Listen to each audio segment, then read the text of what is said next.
Hello guys, and welcome back. Today I'll show you how to combine a Bluetooth device and FM transmitter.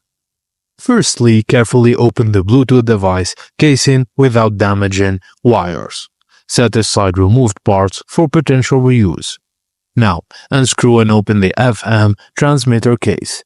Detach battery leads if necessary, then locate the plus and minus wires for the Bluetooth speaker.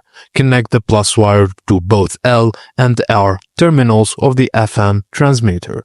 Then connect the negative or minus wire to the G ground terminal of the transmitter. Now use the Bluetooth battery for a new one to power both devices, then connect the battery plus and minus terminals to both the Bluetooth and FM transmitter.